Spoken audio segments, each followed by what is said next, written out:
Hello and welcome back to another Eyes on Nature video with the Environmental Learning Centers of Connecticut.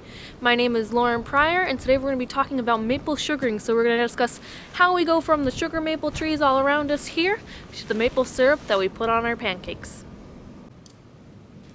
It all starts with the sugar maple tree. All maple trees have sap, but sugar maple trees have the highest concentration of sugar in their sap. Now the trick is, you can only collect sugar maple sap when it's flowing. Typically this begins in late February when the nights are freezing, but the trees can thaw during the day. We're going to look at 3 features to correctly ID this tree: the branches, the buds, and the bark. Sugar maple trees have opposite branching patterns. This means that when branches and leaves grow from the stem, they grow directly opposite of each other. We can even see this on the buds. If you're looking to ID a sugar maple tree, look at the buds that are growing opposite of each other, are dark in color, and pointed.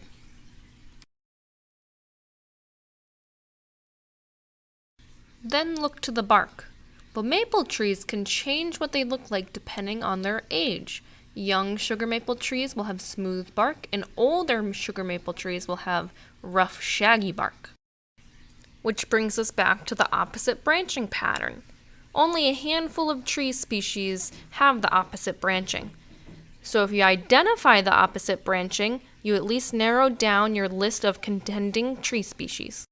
Remember, we collect the sugar maple sap in the wintertime when there are no leaves present. If you were looking to identify a sugar maple tree in the summertime, you could look at the leaves.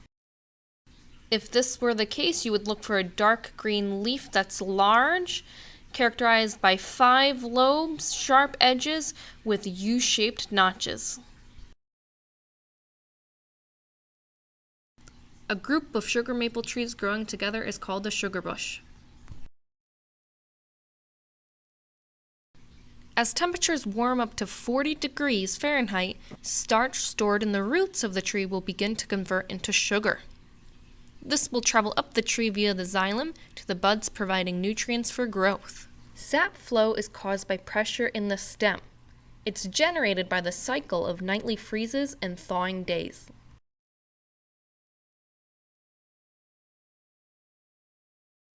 We need to be able to access this flowing sap, and we do this by drilling and tapping the tree. But there are a few rules to consider first. Trees need to be at least 40 years old in order to be tapped. How do you tell the age of a tree without cutting it down? Well, you can measure the diameter. Any tree that is at least 10 inches wide is 40 years old. A tree that is 10 inches wide can accommodate 1 tap. If you have a tree that is 24 inches long, you can add 2 taps. It's important to remember that the trees need the sap too for their spring growth, so we don't want to add too many taps. That would result in the tree having no sap for itself.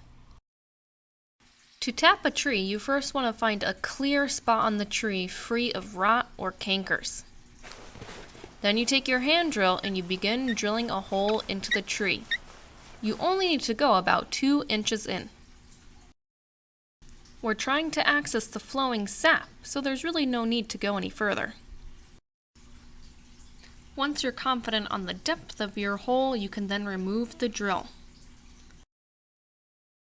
We will now place a spile in the tap to make sure that the sap has a place to flow. We give it a few whacks with the hammer to ensure a snug fit.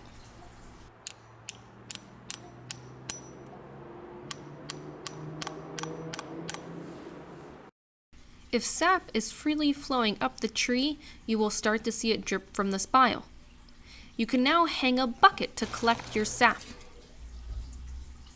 If you have a large sugar bush operation, instead of using a spile and buckets, you can connect your trees with a series of tubes. Sap will then run through these tubes to one central collection container, so you don't have to check multiple buckets each day. Because if the temperature is just right at 40 degrees, that whole bucket will fill in one day. If you choose to use a bucket to collect your sap, you will need to place a lid. That will keep out any dirt and animals from getting into your sap. It makes the filter process easier later on. Here's what it's going to look like when you're collecting sap from multiple trees in your sugar bush with tubing. Remember, all the sap is flowing together through these tubes towards one central container. Once we've collected our sap, we have to act quickly. We're using an evaporator to boil the sap. This is going to help us turn our sap from 3% sugar all the way up to 67% sugar. We're getting rid of all that excess water through steam. The evaporator is powered by a wood fire. Flues sticking down into the fire give the fire surface area so it can heat the sap evenly. Sap flows into the evaporator through a back pan. We can control how fast the sap enters the evaporator through valves. The sap will flow through the evaporator as it boils. As the water evaporates and leaves through steam, we're left with a higher sugar content in the sap. The sap then flows through the evaporator based off of the concentration of sugar. As the sugar content gets higher and the water content gets lower, the sap becomes darker in color. Eventually, the sap will flow to the front of the evaporator where it is at its darkest. Here, we're watching the temperature. We're waiting for the sap to become as hot as 7 degrees Fahrenheit above the boiling point of water. That's 219 degrees Fahrenheit. Here, we see the thermometer pointing to 0, which means it still has not reached the boiling point of water. Remember, we want it to reach 212 degrees plus 7. Once it reaches the 7, it is ready. Our sap has officially turned into maple syrup. We then head to the kitchen to filter the syrup. Filtering it removes any sugar, sand, and any other debris that may have fallen in the sap as it was boiling. We bottle the syrup hot so it sterilizes the container as it is poured. It's then sealed and ready to be sold. That way it's nice and fresh to be enjoyed on your pancakes.